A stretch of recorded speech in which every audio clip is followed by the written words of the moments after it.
Bismillahirrahmanirrahim. Ya Rabbi nun salphisini warra salphifte wajjini. Ya Rabbi nun salphisini warra salphifte wajjini. Meedaafi nu dhaqqabika rahmata kan keessanini.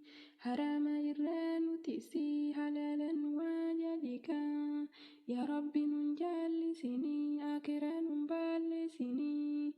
Nusima kadhanna yoomuu rahmata kan kee kajeella.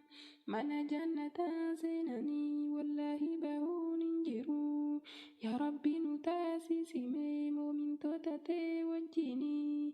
Nun gatiin guyyaa qiyaamaa harka kee jira qulfini. Nusitti shakkaarra yoomuu rahmata kan kee kajeella.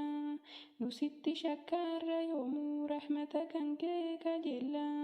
Menuti si haramarraa fageenya jikilee torba. Warra asirraa jaallatee adabatu isaanu wadda. Warra khayrii dalagate mana jannataati gorfaan. Muumintichaa fi muumintiittiya khayrii dalagadhu jiruu duniyaadha.